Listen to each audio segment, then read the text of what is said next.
Thank you.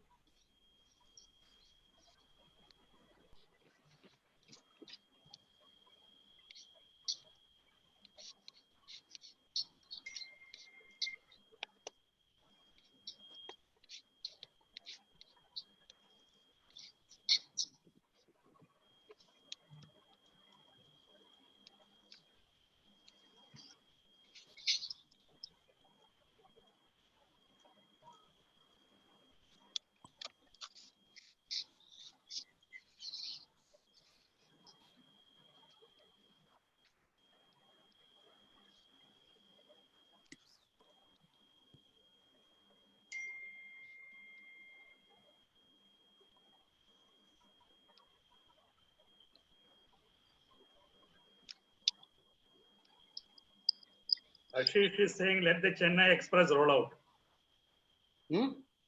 Ashish is saying, let the Chennai Express roll out. Yeah. But Shah Rukh Khan is sitting in Mumbai, you tell him.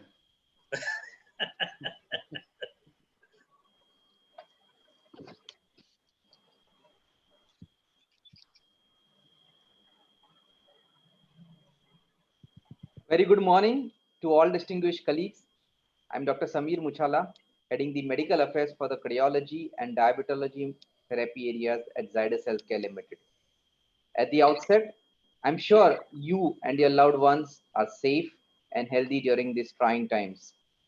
It gives us immense pleasure to invite each one of you today to this advanced certification course in electrocardiography, organized by Indian Society of Electrocardiology and supported by an unrestricted educational grant from Zydus Healthcare Limited. Today, we will have vital insights on clinical algorithms for T-wave inversion and malignant SVT. It is my honor and privilege to introduce the moderator for the morning, Dr. Ketan Mehta, who requires no introduction.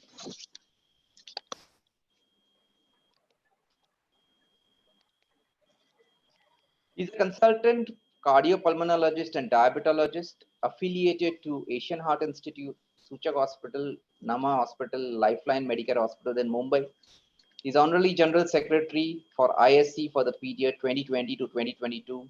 He's got an array of affiliations to various important medical bodies like NATCON 2017. He's been a Vice President of IMA, Maharashtra State, Treasurer of IMA, Organizing Secretary of MasterCon 2015, Honorary Treasurer ISC, Honorary Joint Secretary ICP. He has been a Trust Board member of the Maharashtra Medical Association, Honorary Treasurer HSI, President of MMA, Organizing Secretary Diamond Apicon 2005, President AAME, expert panel member of MPOC, and he's also on the editorial board for Journal of Medical Nutrition and Nutraceuticals. May I welcome Dr. Ketan Mehta and request him to take the scientific proceedings ahead and introduce our speakers, Dr. Ullas Pandurangi and Dr. Joy M. Thomas. Over to you, Dr. Ketan. Yeah, thank you, Samir. Very good morning to all of you. At the onset, let me welcome all our delegates across the country on behalf of the Indian Society of Electrocardiology for this advanced certification course in ECG. ECG has always been a forefront for any physician or a clinician for that matter. And today we will have two eminent speakers, both from Chennai, to take us to different topics. So may I introduce our first speaker, Dr. Ullas Pandurangi, a good friend of mine. He is a DM Cardiology and Chief of Cardiac Electrophysiology and Pacing at Madras Medical Mission, Chennai. He is the founder president of Tamil Nadu Electrophysiology Council, and he has been a past president of Indian Society of Electrocardiology. So Dr. Pandurangi will be speaking to us on T-wave inversion clinical algorithm. We have been seeing this finding so often. So I would request Dr. Pandurangi. Okay, before that, I will also introduce our second speaker also, Dr. Joy Thomas, who is again a very senior interventional cardiologist and senior electrophysiologist from Apollo Hospital, Chennai. And he is at present on the chief editor for Journal of Indian Society of Electrocardiology, very actively involved. He has been at international faculty for various forums. So we welcome Dr. Joy Thomas also for the same. And without wasting much time, may I request Dr. Ullas Pandurange to start his session.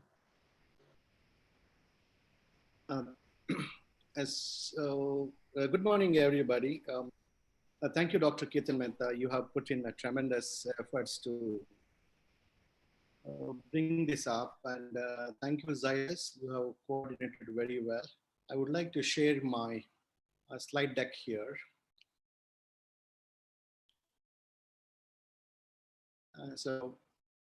Today on this particular online course, I would like to be talking about the T-wave inversion.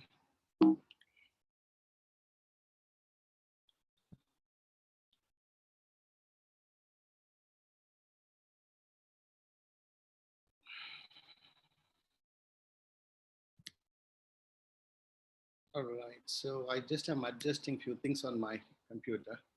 All right, so when it comes to the T wave, we should understand that it represents the last phase of repolarization of ventricular myocyte. And if you overlap the surface QRST segment on top of the action potential curve during the timeline, what is noticeable here is the T wave falls within the zone of the last phase of repolarization. By and large, the beginning of the T wave corresponds to the end of the phase 2, and the end of the T wave corresponds to the beginning of the diastasis. So this is the last phase of repolarization. What has been intriguing to the scientists was when QRS is representing the depolarization and the T wave is representing repolarization. And if these processes are opposite to each other, why the vector is similar? Why the positive QRS follows, in a normal circumstance, a positive T wave, or a negative QRS following a negative T wave?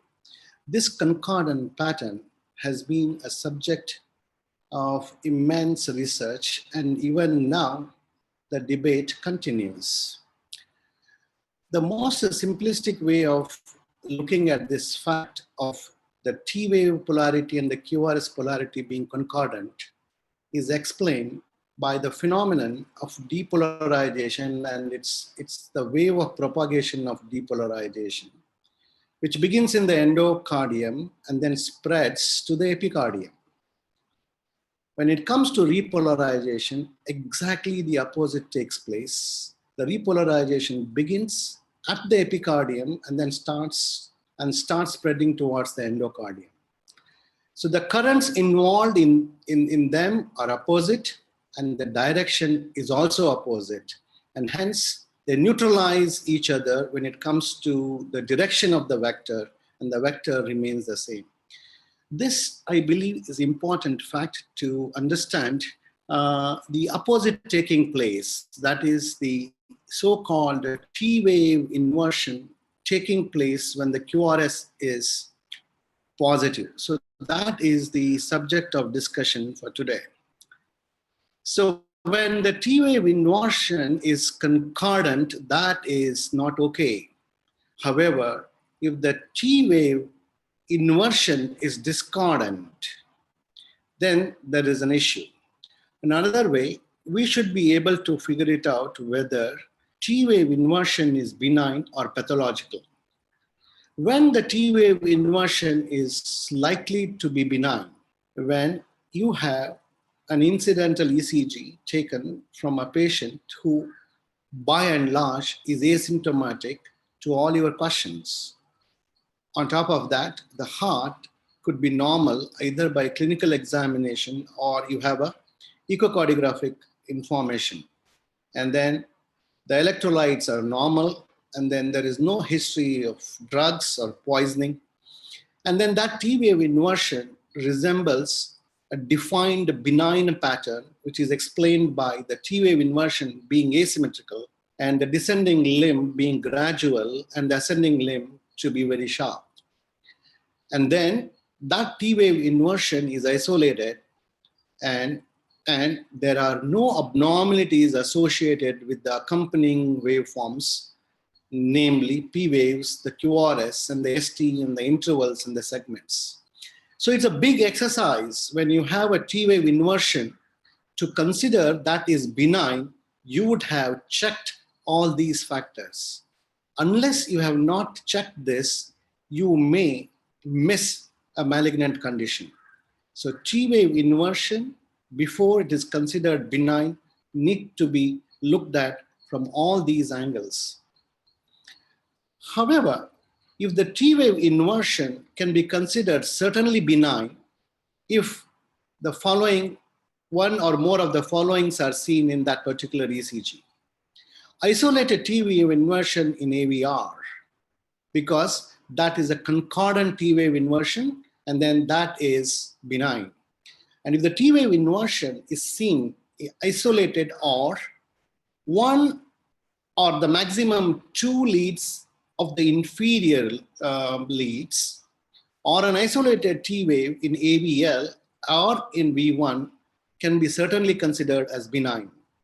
Occasionally, adults may continue to have a T wave inversion from V1 to V4, which we call juvenile pattern. The commonest cause of T wave inversion in clinical practice is the post-ischemic phase. And that T wave inversion has the following characteristics. It is usually symmetric, may not be necessarily as remarkably inverted as in this case. It could be shallow. That is usually accompanied by a definable flat ST segment. This is the commonest T wave inversion in the clinical practice. The point to be noted here is that this kind of a T wave inversion, which is associated with the flat ST segment, is not an indicator of an ongoing ischemia. This is the sign that the things are stable. This is not an instance to be very active upon the therapy point of view. So this is a stable T wave inversion in the post-ischemic phase, and that's the commonest T wave inversion we see in the clinical practice. There's another T wave inversion which is associated with coronary artery disease, and that could indicate an ongoing ischemia. Unlike a stable T wave inversion of a post-ischemic phase, this T wave inversion is now associated with a flat yet a depressed ST segment, and this ST segment deviation gives importance to this T wave inversion. An isolated T wave inversion should not cause a concern. However, a T wave inversion associated with accompanied ST segment changes in the form of depressed ST or a flat ST with a shortened ST segment, they all are the cause for the concern. Some of the uncommon T wave inversions which can be very remarkable associated with the long ST flat segment is without the QT prolongation is seen with the raised intracranial tension, usually associated with the intracranial hemorrhage and the patient being suffering from altered sensorium. Hypertrophic cardiomyopathy is another condition where there can be a T wave inversion, usually associated with the flat ST segment, but then the QRS are remarkable because they are very tall. T wave inversion, either shallow or even deep, with or without ST segment changes, can be a sign of a previous myocarditis or previous pericarditis or combination of perimyocarditis. Let's look at the examples of the T wave inversions. here, the T-wave inversions are remarkable and they are spread from V2 to V6. V2, V3 are more prominent for their T-wave inversion. As you go laterally, the T-wave inversion is shallow. These T-wave inversions are now concordant.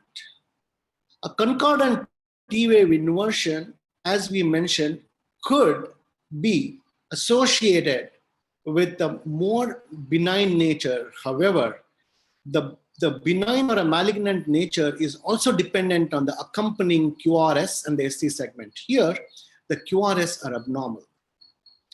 There's a loss of R wave.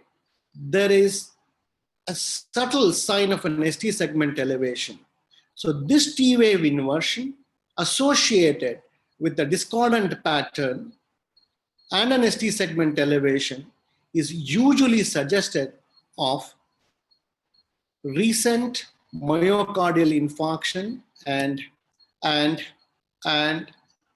that T-wave inversion is suggesting that the substrate is most likely a scarred myocardium.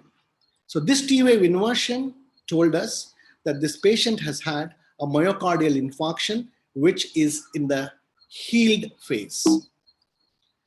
Now we go to another example of a T-wave inversion. Similar to the previous case, you have a marked T-wave inversion in the anterior precordial leads limited to say V1 to V3, but as you go laterally, the T-wave inversion is becoming shallow. Again, we notice that there is a loss of progression of the R waves. So this could also represent a healed myocardial infarction. However, few things to be noted, and that is, number one, the T-wave inversions, the amplitude in a particular lead seems to be changing without subject to an artifact. This is a T-wave alternance. This T-wave inversion is associated with a marked QT prolongation and is also associated with some PVCs. So here, you are not considering this T-wave inversion is suggestive of a benign situation. This T-wave inversion is associated with the alternance, it is associated with the long QT, and there are PVCs. And hence, you may consider that this is not a benign situation. There can be a situation of an arrhythmia in the form of a VF. And hence, in this particular case, you are looking at T-wave inversion, indicating what is the substrate, and it is also giving you some insight into the electrophysiology characteristics. This is another T-wave. You have a QRS remarkably prominent, and there is this T-wave inversion. So this is a typical of HOCM or hypertrophic cardiomyopathy. But the point here is this T-wave inversion is not associated with the so-called septal Q waves. Maybe you should be looking at this particular case from the point of view of whether there is a fibrosis of the septum, or this is a marker of this patient developing symptoms. And if this patient has a symptom of syncope, this T-wave inversion has brought your attention to the other abnormalities of the QRS. For example, absence of the Q in HOCM or HCM is not okay. You may have to investigate further. There's another situation where you know this patient is HCM, but then these T-wave inversions are also making you to concentrate on some other accompanied features of the QRS, absence of the Q waves, and you have a biventricular hypertrophy seen. So this T-wave inversion now makes you to look at some other factors. This T-wave inversion is associated with a shorter PR interval and a delta wave.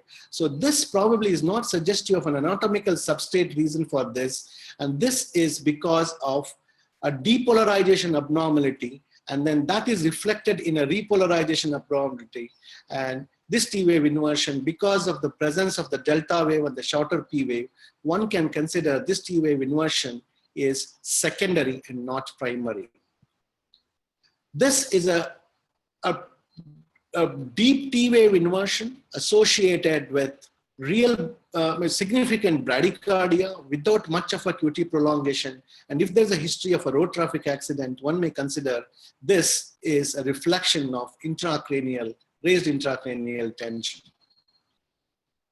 You have a patient coming to you and saying that he has got some device implanted, and then further interrogation suggests that it is an AICD, and then you are looking at why this patient has an AICD. You look at the ECG, what is very prominent is the T wave, and then whether it is something to do with the juvenile pattern. Before you say that, you would look more carefully at the V1 and V2, and then if you magnify, you see there is some kind of a notch at the end of the QRS. So this kind of a T wave inversion limited to the anterior precordial leads, or sometimes all over the precordial leads, suggestive of ARVT. So T wave inversion can give you some more insights if you look at the accompanying features. This 63-year-old dyspneic patient, if you look at only the precordial leads, well, you have a T wave inversions which are shallow, especially a lady and obese. This could be considered as benign, but then before you declare that benign, you look at the other leads where you are getting some Q waves in the inferior leads, and hence these could be the manifestation of an old myocardial infarction, and this per se is not a malignant condition, but here this is reflective of a old healed myocardial infarction.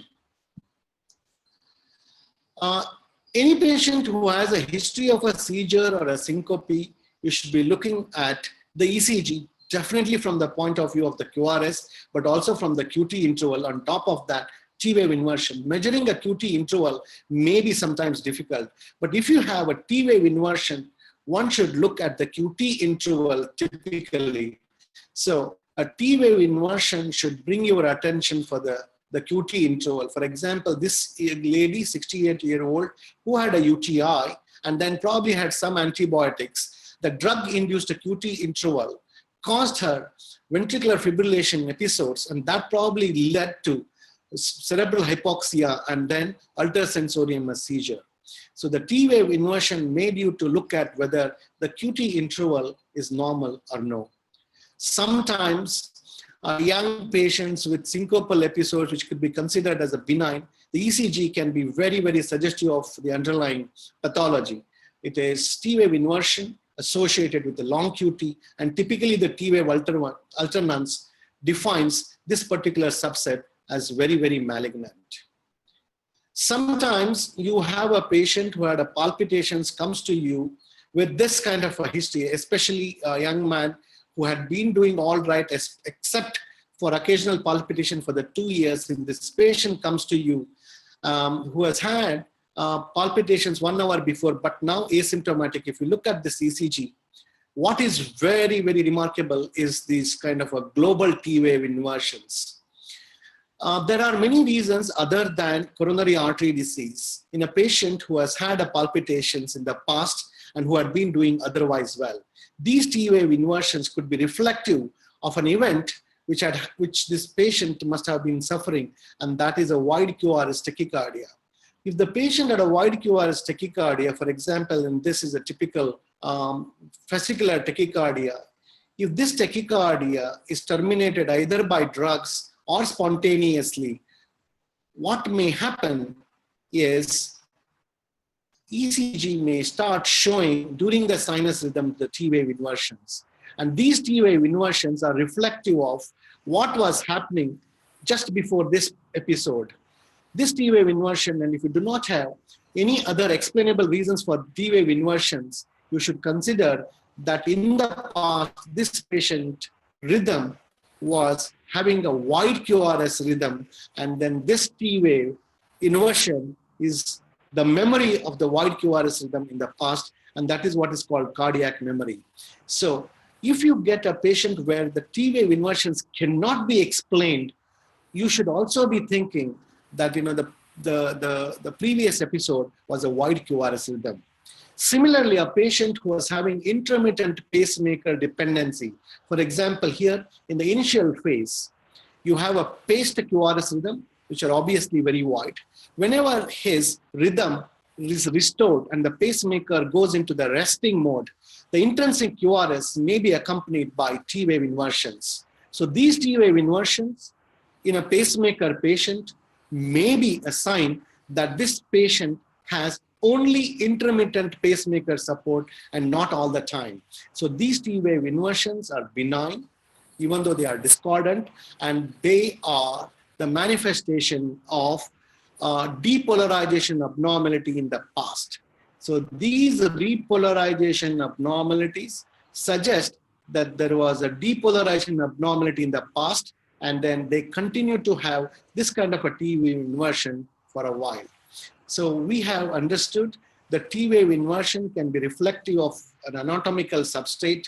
This T-wave inversion can be a representative of an electrophysiological substrate. These T-wave inversion can sometimes be benign, and these T-wave inversions sometimes can tell us there was depolarization abnormality, and it is just a sign of memory. So I end here. Thank you very much, Ketan and Zaidas, for giving me this opportunity. Okay, thank you, Dr. Ullas Pandurangi. That was a fantastic classical classroom presentation, taking us from the basics to showing us the various formalities, various modes of T-wave inversion and T-wave changes. So we have obviously learned, right, that it could be as benign, requiring no further action, to be as malignant, requiring aggressive action, or maybe requiring even a taking to a cath lab. So obviously we need to look at simultaneously the QRS complex and the ST segment, which definitely gives a complete diagnosis along with the clinical presentation, which gives a clue. So thank you so much. Be online. We will switch over to our second speaker, and none other than Dr. Joy Thomas, who is going to speak on malignant supraventricular tachycardia. We have heard SVTs, which are usually so benign, just take care of the rhythm, and I mean, it will settle the, I mean, once you control the rate, it should settle down. But there are certain situations where SVTs can be really malignant, and Dr. Joy Thomas will take us for this malignant supraventricular tachycardia. Over to Dr. Thomas. Thank you. Good morning. And at the outset, I would like to thank Dr. Ketan Mehta, Dr. Ashish Nabar, and the ISC team for this wonderful web seminars which we are having. I'm going to talk on malignant supraventricular tachycardia. Now, when we talk about supraventricular tachycardia, we have this family of arrhythmias such as atrial tachycardia, atrial fibrillation, atrial flutter, AVNRT, and the AVRT, which involves also a component in the ventricle, but belongs to the supraventricular tachycardia. Now, as we all know that most SVTs are usually benign, but however, sudden cardiac death occur even in these patients. And there has been a 4.5% incidence in a study in 1991 from Scheinmein's laboratory. Other SVTs can be potentially malignant insidiously. How does this benign SVT have a malignant phase? It could be because they have a significant mortality, as in the case of rapid atrioventricular conduction along an accessory pathway, congenital automatic junctional tachycardia. Then some can cause significant morbidity, and they can predispose to thromboembolic stroke like atrial fibrillation and flutter. And some can lead to heart failure by inducing tachycardiomyopathy, as in ectopic atrial tachycardia, etc. Now, you know these three gentlemen, Wolf, Parkinson, White, standing in the order in which this syndrome is described, of a bundle branch block with short PR interval in healthy young people who are prone to paroxysmal tachycardia. It's also well known that this particular tachycardia, in which there is a bypass tract between the atria and the ventricle, which contributes to the an arrhythmia which moves along the atria, comes down the normal conduction system, and then goes up the once again up the accessory pathway to create a narrow complex tachycardia. We see this day in and day out, and we just are bothered only about this troublesome palpitation which these people have. Many of them are asymptomatic otherwise, but somehow these can have a malignant phase. Now, what happens is in an accessory pathway, when it comes down the accessory pathway, what happens is it starts to depolarize the muscle. And when this muscle is depolarized, it gives rise to a delta wave, which is a slow rise in the upstroke of the QRS, unlike what you see the sharp upstroke in normal sinus rhythm. And this is known as the delta wave. And this conduction has got does not have the rate limiting characteristics when there is an antegrade conduction along the AV node. And because of this, it potentially can give rise to very fast heart rate. Now, look at this ECG in a patient who has got a right-sided, you can see the R wave is smaller than the S wave here. You have got a positive delta in the inferior lead, suggesting that this patient may be having a right anteroseptal or right free wall accessory pathway. The tachycardia observed in this patient, as you can see, although the P waves are not clearly visible at this, when you casually look at the tachycardia ECG, a closer look can show the presence of P waves morphing the ST segment in lead V1 in this particular tachycardia ECG.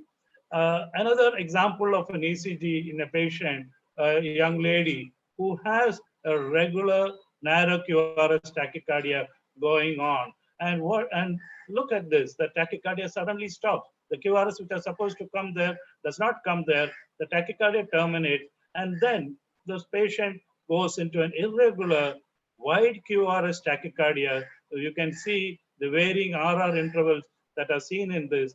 And this is an example in which a benign tachycardia can become potentially dangerous, because from an orthodromic tachycardia, which was going down the normal conduction system, and therefore having a QRS morphology almost identical to the sinus wave, that tachycardia stops, and then you have a tachycardia which is a fast, irregular rhythm, probably atrial fibrillation. And this atrial fibrillation conducts antegradely, that is from the atria to the ventricle, not through the normal pathway, but through the accessory pathway, and causing a wide QRS tachycardia.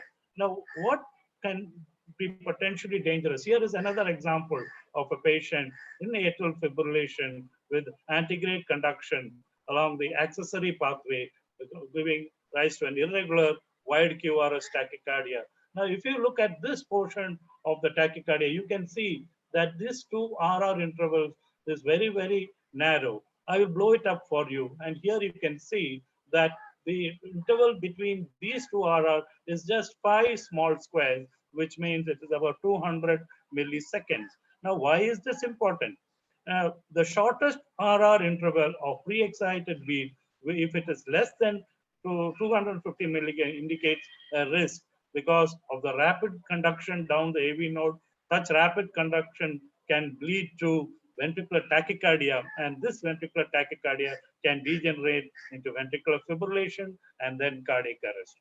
Therefore, if a patient has got a SPERI, that is the shortest pre-excited RR interval, which is less than 250 milliseconds, he is potentially at risk of having going in for a sudden cardiac arrest. Now, this is a logarithm of a Holter, which is taken from a patient. As you can see, this patient had a regular tachycardia because of an accessory pathway. It accelerated to ventricular tachycardia and then degenerated to ventricular fibrillation and then sudden cardiac arrest.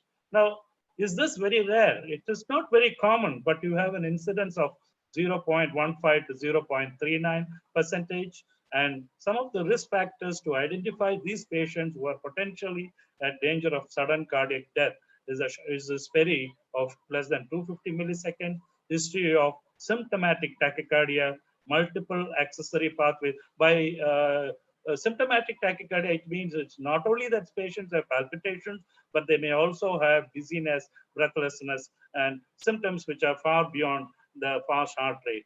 And the presence of multiple accessory pathways, the presence of an abstinence anomaly or familial WPW, all these are indicators of risk factors for sudden death in patients with Wolff-Parkinson-White syndrome.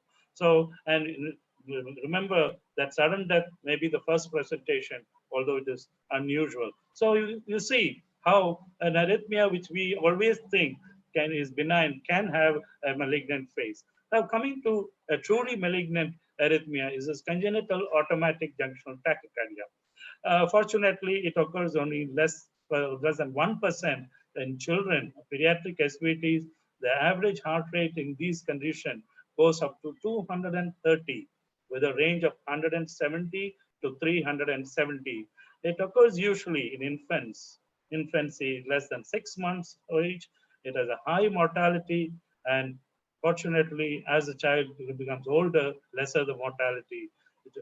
Some of the mechanism is by enhanced automaticity or triggered activity, and amiodarone has been very effective in this patient. Remember, these patients should not be cardioverted. You should treat them with a amiodarone, or the other thing is an ablation of the AV node with a pacemaker. Now, the mechanism here is one knows what is the normal sinus rhythm. Here, there is an automaticity of the AV node which causes conduction down the ventricle. The ventricular rate is found to be usually faster than the atrial rate because of degrees of block and the retrograde to the atrium. And this it is not only the AV node, but the arrhythmia can originate also from the bundle of disc and the junctional tissue. From any of these regions, the arrhythmia can occur, and accordingly, the P wave can morphology will change. Now, this is an ECG taken of a child with congenital malignant automatic nodal tachycardia, and you can see initially the P waves is preceding the QRS, but as you see, the P merges into the QRS and then disappears, indicating that the ventricular rate is higher than the atrial rate. And later on, the P once again reappears. Such AV dissociation is characteristic of these type of arrhythmias, and they are commonly, as you can, these things are blown up here, and you can see the P waves more clearer. And these were first described by Kumel in 1976 in a group of 7 cases, and also an automatic tachycardia arising from the bundle of his is otherwise known as familial junctional ectopic tachycardia, chronic idiopathic junctional ectopic tachycardia, and primary junctional ectopic jet. It occurs within the first 6 months, and the occurrence in utero can lead to hydrops fetalis. The mechanism is one of automaticity, which could be either enhanced or abnormal. In those which are enhanced automaticity, it can be responsive to adenosine. But when it is abnormal, the resting potential in such cases are lesser than minus 60 millivolt. It depends upon a slow inward calcium current, and it responds to it responds to verapamil, but it is not responsive to adenosine. It does not demonstrate overdrive suppression. So overdrive suppression will not work in those patients who have an abnormal automaticity. Family history is seen in 50% of these patients. Now, coming to the next thing which happens insidiously is in patients with SVT, which can cause thromboembolic events and stroke. As you know, the atrial fibrillation and flutter with varying block can cause ineffective atrial contraction, leading to atrial dilatation, thrombus formation in the atrial appendage and recesses, and these can embolize from the left atrium to cause strokes. This is an example of an atrial fibrillation where irregular RR intervals of narrow QRS. You can clearly see that there are no P waves seen in between the RR intervals, or there is just a wavy line is seen. And ECG recognition is very easy, absence of discrete waves, chaotic atrial activity, and an irregular ventricular rhythm. What is a problem about this patient is that they develop thrombus in the left atrium. In echo, you can see this thrombus by transesophageal echo, and many a time, if you are able to see this thrombus, it is quite scary. One should not forget, it is not only atrial fibrillation that can cause thrombus and therefore a stroke, which can be disabling for patient, but also atrial flutter. Many of us are lulled into a sense of safety when we see a regular rhythm in atrial flutter. But remember, atrial flutter can can give rise to ineffective atrial contraction because of the rate, and they can be also irregular because of varying AV block. So atrial flutter should be treated the same way as you treat atrial fibrillation as a potential candidate which can cause stroke in patients. Coming to the last category is the tachycardias, which insidiously, by virtue of the fast heart rate, cause tachycardiomyopathy. Now, this is an example of a child who was 4 months old, 4 years old, sorry, and came with breathlessness and failure to thrive. The heart rate was about 150, and the patient had a normal axis. When we looked at if you're looking at the rhythm, you can see that there is a T wave, and then there is a sharp P wave, which occurs here, suggestive of a right atrial enlargement. And the patient had features suggestive of left ventricular hypertrophy. There were ST2 changes in the lateral leads as well. Wondering what this arrhythmia was, because this was incessant, and the patient had been treated in West Bengal for all the 4 years, and came to us with this sort of a heart, huge heart, and you can see the dilated heart on the echo. And so we had no other option but to take up the child for electrophysiology studies. However, during electrophysiology study, we found that it was only an atrial tachycardia, but to our consternation, we found that the origin of this particular atrial rhythm was very close to the sinus node. As you can see here, I'll just go back to the previous slide. You can see here that the P waves which are seen in this patient are seen to be negative in AVR, positive in the inferior lead, and with the same progression as you see in a normal sinus rhythm. Therefore, in mapping, it was clearly seen that it was very close to the sinus node. We thought this is a case of inappropriate sinus tachycardia, but the consternation was, do these produce cardiomyopathy? A search of the literature revealed a case report of a pediatric case of cardiomyopathy induced by inappropriate sinus tachycardia, where ivabradine was used. But in our child, this patient had recourse to all the drugs, so therefore we had no other option. After discussing with the patient, the parents, that the patient might need a pacemaker if our procedure goes wrong, we did an RF ablation, and we were fortunate to bring down the rate from about 150. It came down to about 110 to 120, and the child recovered pretty rapidly. So again, another case almost similar. This is a patient with congenital eventuation of left diaphragm associated. At 6 months, the patient had an SVC, supraventricular tachycardia. You can see here the supraventricular tachycardia of this fast heart rate. And this patient was taken up for EP study, was found to have an atrioventricular reentrant tachycardia, and it was successfully ablated, and the patient recovered.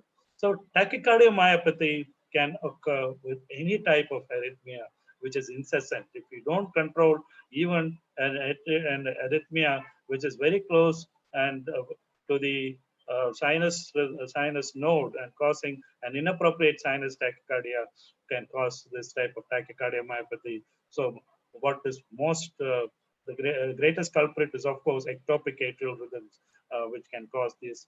The concept that chronic tachyarrhythmia may lead to reversible ventricular date back to early 90s. Phillips and Levin were first to describe, occurs in experimental models, and tachycardia-induced tachycardia may follow any type of chronic or frequently recurrent paroxysmal tachycardia. So an SVT, if rate is not controlled, can become a benign one can become malignant. Therefore, it is important to control the rate if you are not able to cure it or get rid of it totally. Recovery of left ventricular function occurs in this patient within a period of about 6 to 8 months, and many of them, if they are not left to in their tachycardiomyopathy condition for too long, recover fully.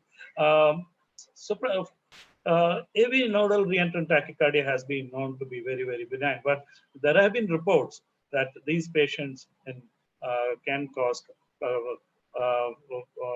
malignant cardiac arrest. The prevalence of atrioventricular nodal reentrant tachycardia higher among patients with implantable cardioverter and is an important cause for inappropriate tachycardia.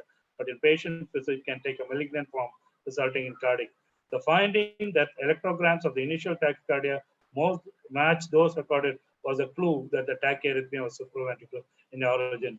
This was a report which was filed in March of last year. So even atrioventricular nodal tachycardia, AV nodal reentrant tachycardia can cause sudden cardiac arrest in certain cases. They are rare, but remember, they are potentially can cause. SVTs are usually benign. They can be malignant with an incidence of 4.5 in patients with WP. Incessant tachycardia can lead to heart failure, exposes patient to the dangers of congenital automatic junctional tachycardia is particularly dangerous with a high incidence of sudden cardiac death. Finally, in patients with heart failure, any SVT can be potentially fatal. Thank you very much for your patient listening.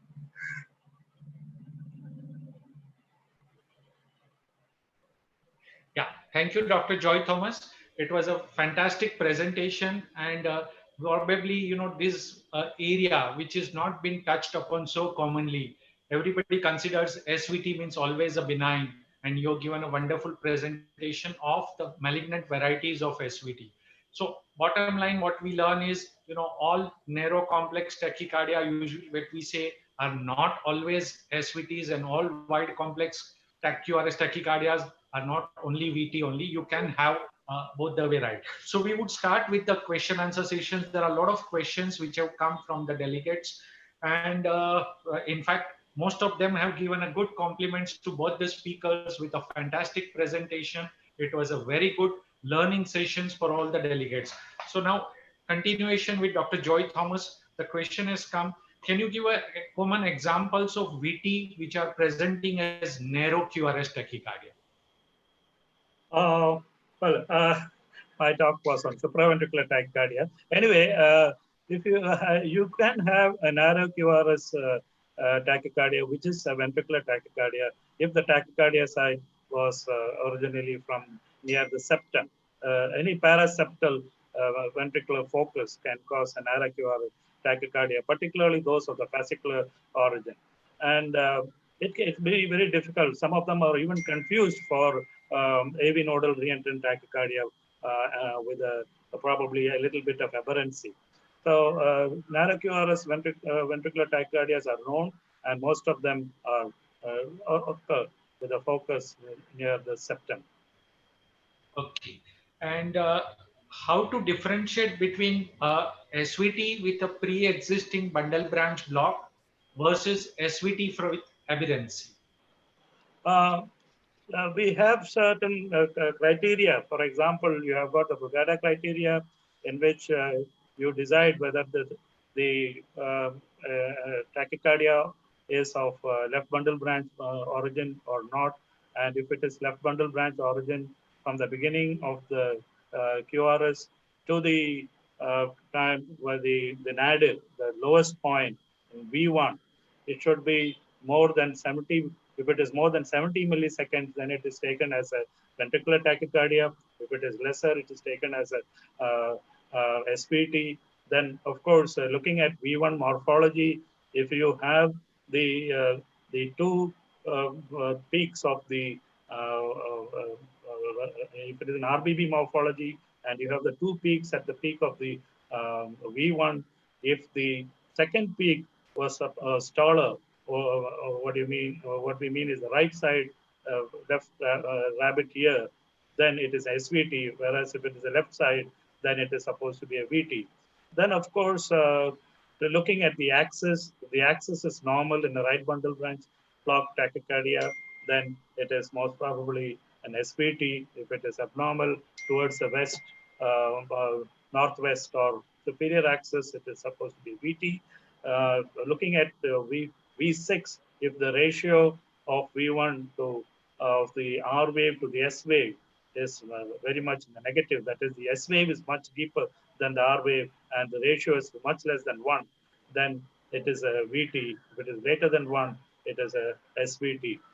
Of course, looking at left bundle branch block, you have to look at the axis also. In a left bundle branch block, if the axis is normal, it's more likely to be an SVT rather than a VT.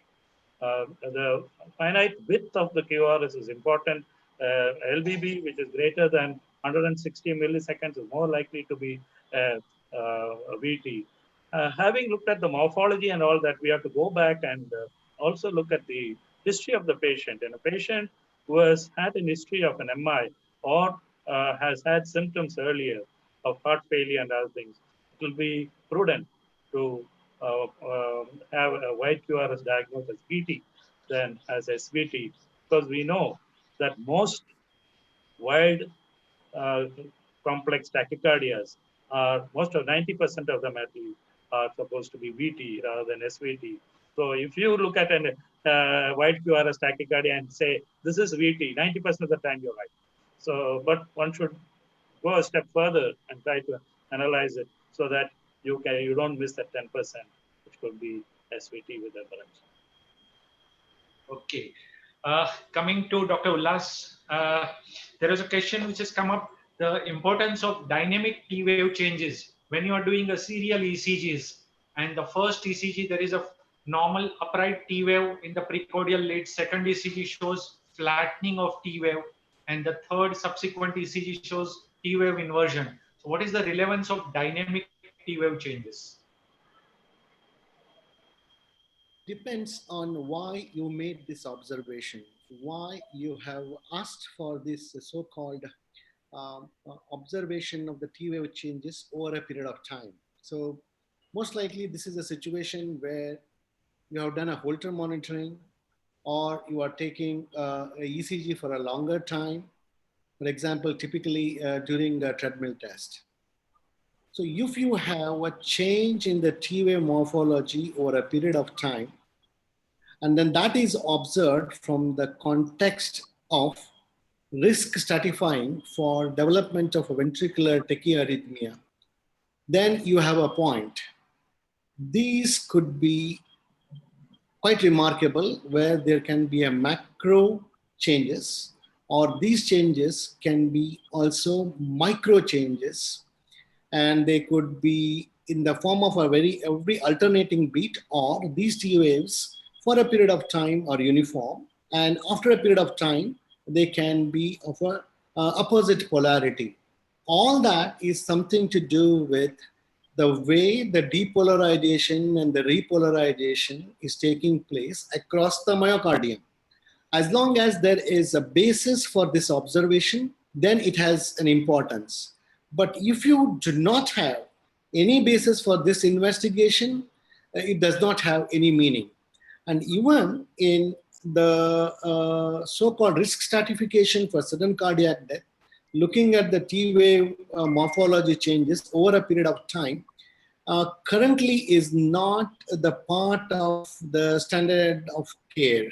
Well, it adds very little to the other data which you can collect for the risk stratification.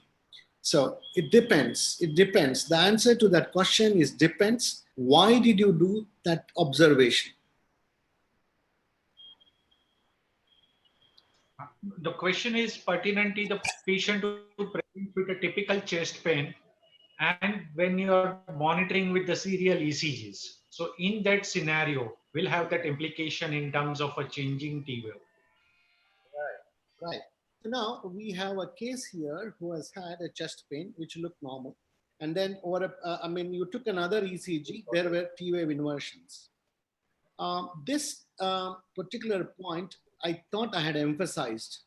A T wave inversion when it is concordant, and then that is not associated with an ST segment changes, simply implies that there was an event of ischemia and now there is no ongoing ischemia.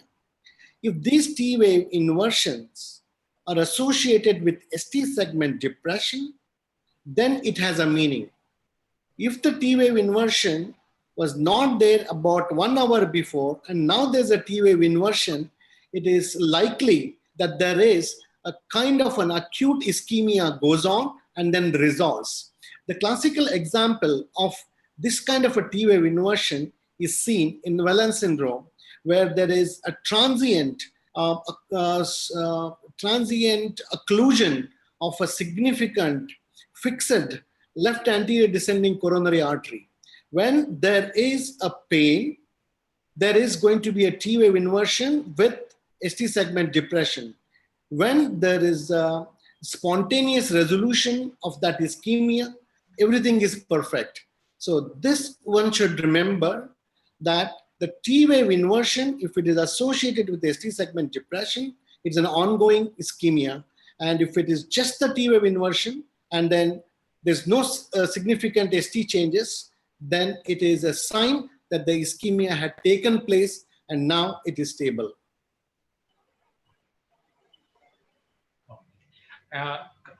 Continuation with that, is there any implication of flattening of T wave? So often in the ECGs or reporting which comes as T wave flattened, which is seen. So significance of flattening of T wave. Right. One should read the ECG, especially with respect to the T wave, from the point of view of global features of the waveforms and also the symptoms.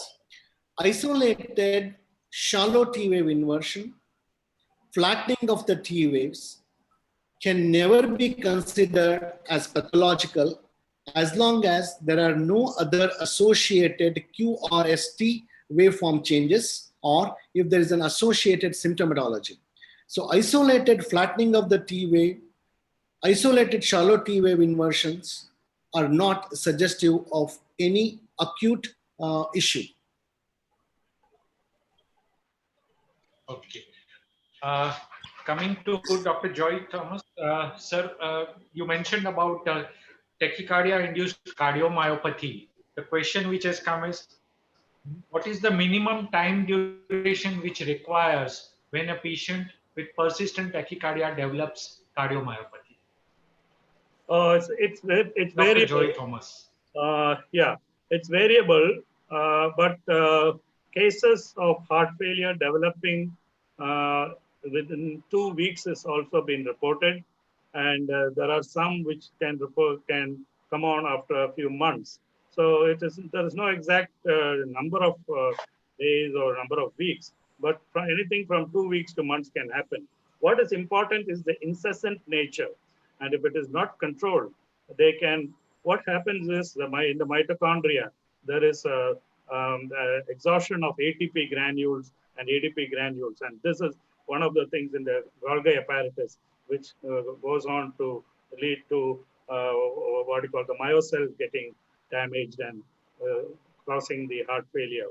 So exact time one can't say, but if the patient is in incessant tachycardia for more than 2 weeks, then they are candidates for tachycardiomyopathy. It may not come in months, but they are candidates. Okay.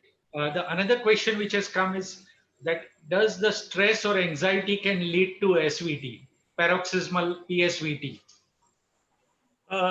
Yeah, stress can cause, for example, I had shown a case of inappropriate sinus tachycardia. One would think that sinus tachycardia would not cause heart failure because that is normal rhythm. But here is a patient where it was coming from the almost a sinus node, same location was what we mapped it to, having a cardiomyopathy. So that set us thinking, and then when we looked at the reports, we did find that this has been reported as long as even 9 years ago in 2011 in pediatric cardiology. So if a person is stressed, they can have a fast heart rate. It depends upon the the psychological makeup of the person. You know how some people can get easily disturbed with even a small stress, and they can. So it's important for us to identify the problem and get the rate under control. If you're not able to completely cure it, at least get the rate under control. If you have a rate less than 120 or so, the danger of it going into tachycardiomyopathy is lesser. Having said that, every effort should be made to cure it completely. Today, we have got good drugs like ivabradine, which will not cause myocardial depression and therefore can be used in any situation. A person has tachycardiomyopathy and you know the heart rate is fast, and you can start this drug ivabradine, as was in that reported case, and certainly we can control the rate. Yeah, so I think that's quite relevant in today's scenario with the COVID-19 era, where people are under a lot of stress and anxiety. And if their baseline heart rate is going to remain high, probably once the lockdown opens and all people start coming, it won't be surprising if you start seeing patients with tachycardia-induced cardiomyopathies in a long term. So that was who's going to get the tachycardia? The doctors, I guess. Yeah. So it's on the both the sides. It is still possible. Okay, we'll come back to Dr. Ullas. Can you throw some light on what is pseudo normalization of T wave? Pseudo normalization of T wave. I think it is just a descriptive term. You had seen that there was a T wave inversion, and now you see that there's no T wave inversion, and then you are unable to explain what is that, and then that descriptive term comes in. Again, you should remember that the T wave inversion which you saw, if that was associated with an ST segment depression, there is a situation of an acute ischemia. And now, when there occurred a normalization, it tells you that the things are stable. However, there was an event in the past. So that T wave normalcy, you should consider that it had happened after the T wave inversion phase. So that particular time is not actually a normal time. It is just that you should be vigilant. This patient has had a T wave inversion in the past. So now, do not be in the pseudo-normal phase. Have that in mind. The patient has had a T wave inversion associated with the ST segment depression, and then please address that particular issue. And then just because the T wave became normal, not everything is restored to normalcy. So that particular pseudo-normalization of the T wave is a descriptive term. It just tells you that you've got to be alert and don't go by that normal appearing T wave at that point in time. Another question has come from you. As you mentioned in your first slide, when you are looking at T inverse, there are a lot many factors you should be considering, right from the history, looking at the QRST complex, ST segment, the drug history. So the question is, there is a common trend, people have seen the routinely, the T wave changes, patient does not have any positive history, nothing positive, normal heart functioning, structurally normal heart, and then advising for a TMT. So is it justified for evaluation of T wave inversion, asking for a TMT? Right. See, when everything you thought it was normal, and then you told there were T wave inversions, I just would like to know again that T wave inversions were benign. For example, if they were limited to some of the leads, for example, AVR negative, or one or only two of the inferior leads, or it was associated with V1, or those T wave inversions in a person who is young and then they were limited to only V1 to V3. In that circumstance, that T wave inversion is not prompting you to do a treadmill. Definitely no. But then if you're still doing a treadmill for some other reasons, well, it is okay. But then that prescription of a TMT was not based on these T wave inversions. Now coming back to the other part of the T wave inversions, if those T wave inversions are associated with some other abnormalities, for example, there is an ST segment depression associated with well, it is already a sign of an ischemia going on there. Maybe the patient doesn't have a chest pain, but then that is suggestive of ischemia. You are not going to do for a treadmill. If that is associated with large QRS complexes suggestive of hypertrophy cardiomyopathy, well, you may have to do a treadmill under supervision because you are now assessing the risk of arrhythmia. If you have a T-wave inversion associated with, for example, an epsilon wave, again, you got to be careful that there can be a trigger for a VT or a VF. So you should know, is it benign? If those T-wave inversions are benign, you can go forward and do the treadmill for whatever the reason you are making a treadmill for that. Even if that includes the ruling out of ischemia. Except for that subset, the ones which are pathological, you should be careful. There's one instance where a T-wave inversion, even if they are Markov, even in the past history of a myocardial infarction, you should rather consider a treadmill test in case if you are looking at whether there is still an inducible ischemia. And that is, one should remember, those T-wave inversions are associated with a particular morphology. They are symmetrical. They are associated with a definable ST segment and which is flat. They may or may not be associated with the QRS abnormality. This is a typical sign of a myocardial infarction in the past, and now you can consider a treadmill test because you are thinking, can there be a reversible ischemia still present? Okay. Thank you, Ullas. Coming to Dr. Joy, sir, the question which has come in different varieties of SVT, on what background or basis you will select whether this patient requires adenosine, whether this patient requires AV blockers like diltiazem or verapamil or a beta blocker, which patient so you require directly amiodarone, and in which patient you would go for a direct DC cardioversion. So adenosine, AV blockers, amiodarone, and DC cardioversion. Well, let's start from the more emergent one. If a patient comes to your emergency and the patient is hemodynamically compromised, that is the limbs are cold, clammy, and has got a fast heart rate, which may be narrow or maybe in the borderline wide thing, the first thing would be, rather than wait for medication to control it or any other method, would be to cardiovert the patient, because here hemodynamic instability is what is worrying us, and we should convert it. Now, looking at the patient who is stable, if the patient is stable enough and the blood pressure is all right and the patient's peripheries are warm, there is no danger of any hemodynamic problems. In that case, we have time. One thing is to get a history of the patient, relatives who have brought the patient, or ask the patient.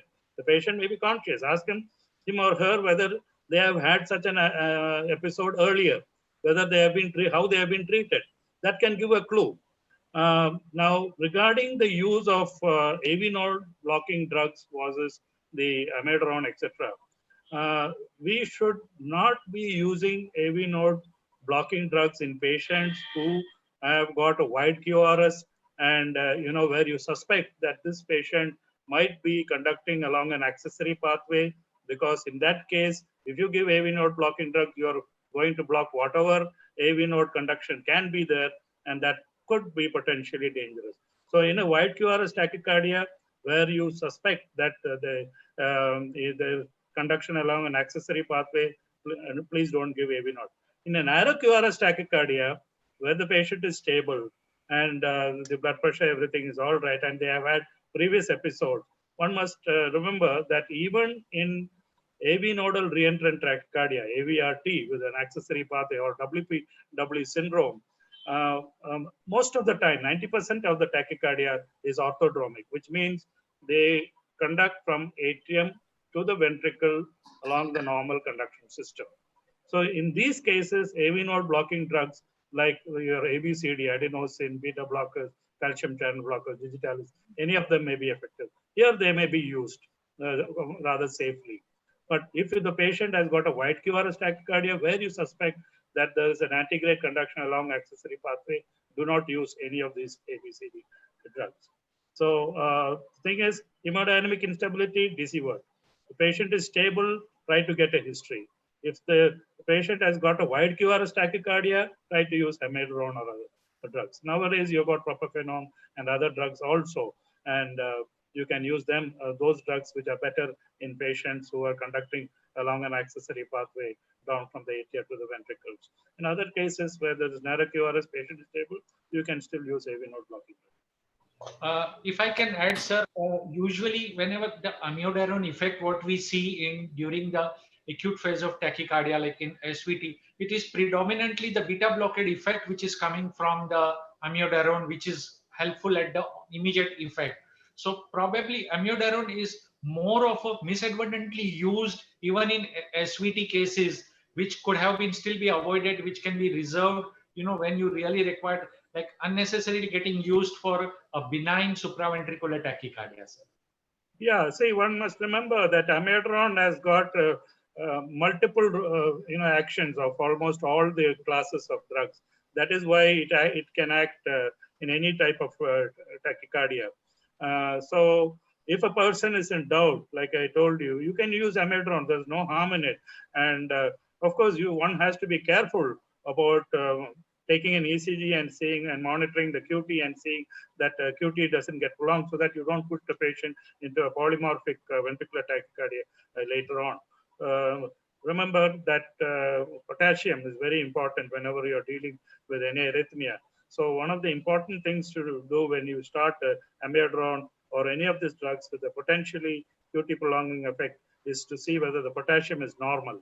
If the patient has got hypokalemia with potassium lower than 3, then you can land yourself in trouble when you use these drugs. Okay.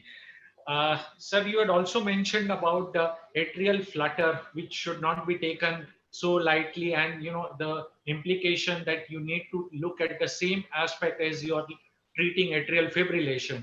Now, somebody who has just one episode of atrial flutter with the fast ventricular rate and over a period of time has reverted back to sinus rhythm, does he still justify to give an oral anticoagulation?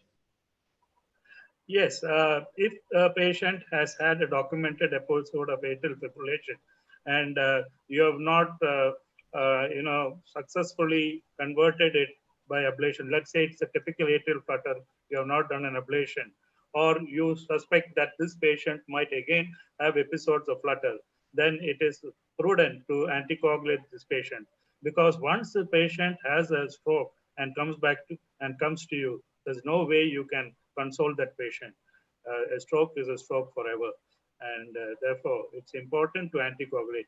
And currently, has got such a plethora of drugs. The DOACs, direct oral anticoagulant agents, unlike the earlier vitamin K antagonists and nicomalone.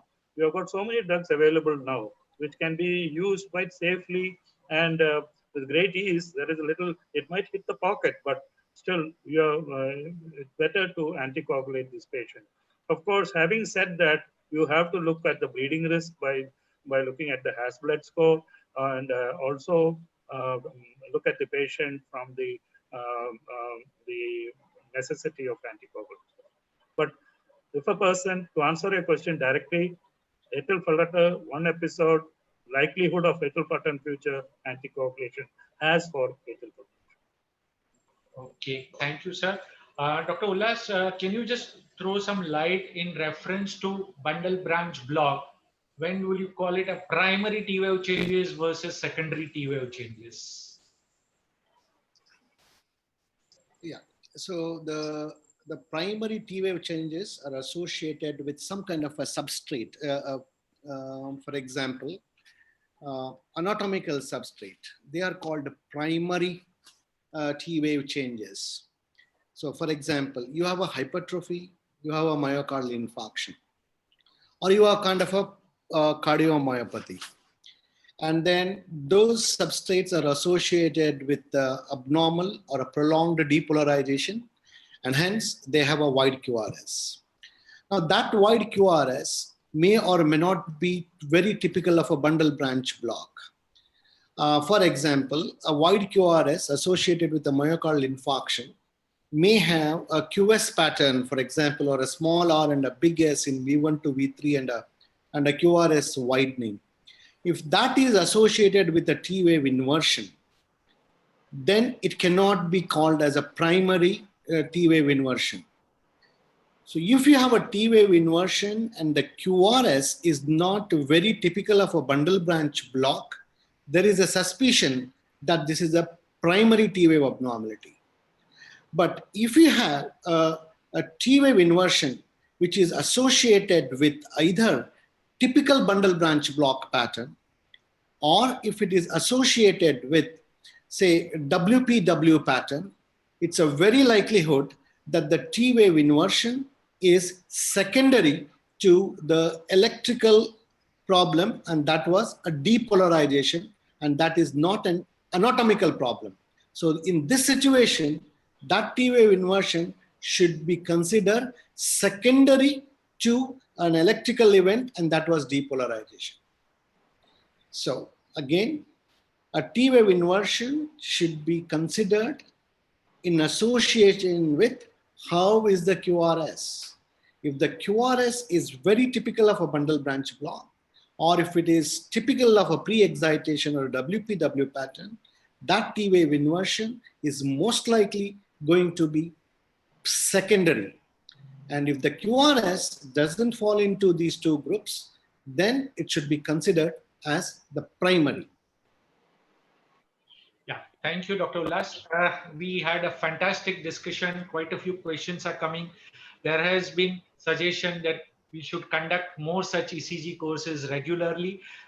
Friends, as you must be aware, this is our second in the series of advanced ECG certification. We are having 2 more sessions on coming next 2 Sundays. So that is on 3rd, 10th, after 3rd, we are on 10th of May and 17th May also at the same time. And I'm sure you all are going to join for the same. Those who completes all 4 modules will be getting a certificate from the Indian Society of Electrocardiology. I'm so much thankful to our both the panelists for today, Dr. Ullas Pandurangi and Dr. Joy Thomas, who have taken us right from the basics to the advanced classes on the respective subjects. What is most crucial is we don't have to treat the ECG, we don't have to diagnose ECG without having the clinical background. The clinical history is of utmost importance. We need to treat the patient and not the ECG. That's the message which we have been giving every time. So thank you so much, all of you, for joining with us. And over to Dr. Samir Muchala, please. Thanks, Dr. Ketan Mehta. I think we had great deliberations today on the clinical aspects of T wave inversion and malignant SVT. I thank Dr. Ullas Pandurangi and Dr. Joy Thomas for their excellent oration. My heartfelt thanks to Dr. Ketan Mehta for navigating the discussion in such a way that the key messages were percolated to our esteemed audience. I'm happy to share that we had 1,080 doctors who have witnessed today's webinar. And I thank you all for sparing your precious time. And also a special thanks to you for staying aside our Indian patients who are currently battling this COVID scare. So thank you very much. Let us stay indoors, stay healthy, and God bless all of us. Thank you and have a great Sunday. Thank you. Okay, bye-bye, Dr. Mehta. Yeah, bye-bye. Thank you. Thank you. Bye. Dr. Ullas.